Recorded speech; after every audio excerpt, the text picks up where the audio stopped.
pares, cumprimento a imprensa, a todos que nos assistem, aos funcionários da casa. Eu tive, senhor presidente, a oportunidade e acesso.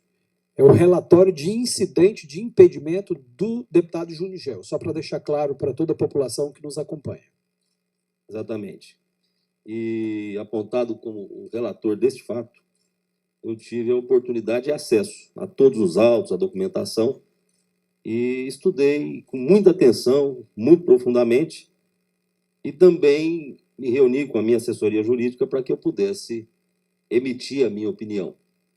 E ela está pronta e eu me sinto apto a ler o meu voto e sugerir o meu voto aos nobres pares.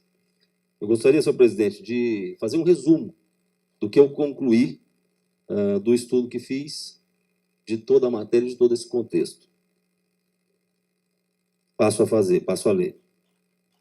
Em apertada síntese, defende o denunciado que a Lei 1079 de 1950 não estaria em consonância com a Constituição Federal de 1988. Em especial, no que tange os incisos 54 e 55 do artigo 5º da Constituição Federal, que consagram os princípios do devido processo legal de ampla defesa e contraditório. Faz o denunciado ainda a analogia dos artigos 63 e 64 do Regimento Interno da Assembleia Legislativa na busca de argumentos jurídicos a embasar a sua tese. A par de tais entendimentos, indica que o relator escolhido na comissão especial, o deputado Júnior Gel, seria impedido para relatar o feito, vez que teria protocolado pedido de impeachment em face do governador afastado Mauro Carles, muito embora tal pedido tenha sido indeferido de pronto pelo presidente da Assembleia Legislativa do Estado do Tocantins, deputado Antônio Andrade. No final, os requerimentos que me foi passado, primeiro, a juntada do pedido de impeachment feita pelo deputado Júnior Gel, o reconhecimento e recebimento do incidente nos termos alegados, a concessão de efetivo suspensivo até o julgamento e procedência do incidente, determinando a anulação dos atos emanados pelo relator.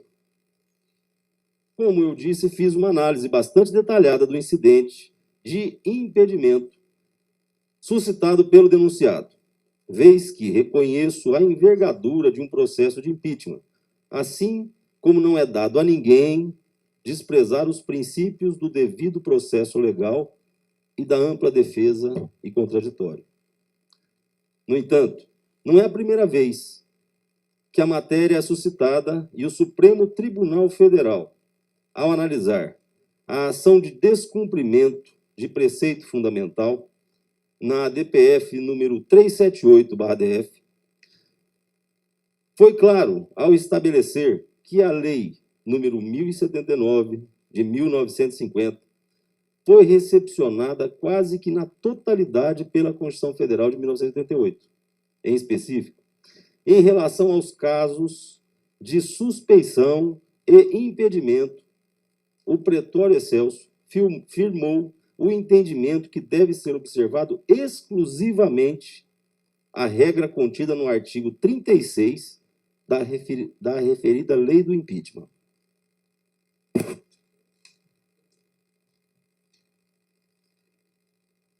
Eu vou ler o trecho do acórdão em questão sobre esse tema.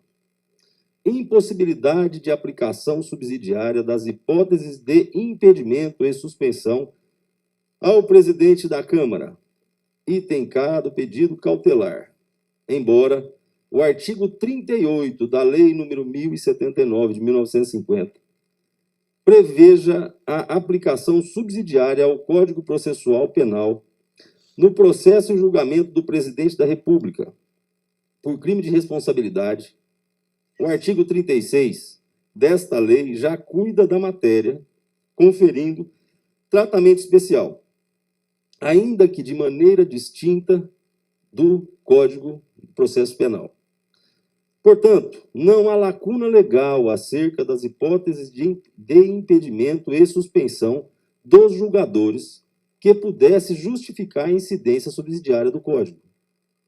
A diferença de disciplina se justifica, de todo modo, pela distinção entre os magistrados, dos quais se deve exigir plena imparcialidade, e parlamentares que podem exercer suas funções, inclusive de fiscalização e julgamento, com base em suas convicções político-partidárias, devendo buscar realizar a vontade dos representados, em procedência do pedido. O artigo 36 da Lei 1079 de 1950 estabelece, no seu artigo 36, que não pode interferir em nenhuma fase do processo de responsabilidade do presidente da República, ou de ministros de Estado, ou de deputado ou senador, que tiver parentesco consanguíneo ou afim com o acusado, em linha reta, em linha colateral, com irmãos, cunhados, enquanto durar o cunhadio, e os primos co-irmãos, que, como testemunha do processo, tiver deposto de ciência própria. Ao analisar a questão, o então presidente do Supremo Tribunal Federal, ministro Ricardo Lewandowski, firmou o entendimento em conformidade com o adotado na ADPF número 378, no seguinte sentido.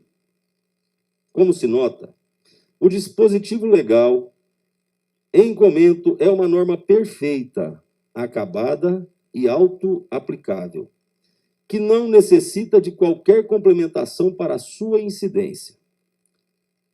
Destarte, não se pode, a pretexto da aplicação subsidiária de outras normas previstas no artigo 38 da Lei 1079 de 1950, utilizar o regimento interno do Senado ou o Código do Processo Penal para atrair ao processo e julgamento dos crimes de responsabilidade ou outras hipóteses de suspensão ou impedimento, que não aqueles expressamente previstos no artigo 36, por mim acima lido. Mesmo que assim não fosse, os dispositivos do regimento interno indicados também não devem ser aplicados, até porque o relator não é o autor da denúncia da prática de crime de responsabilidade que nós estamos analisando.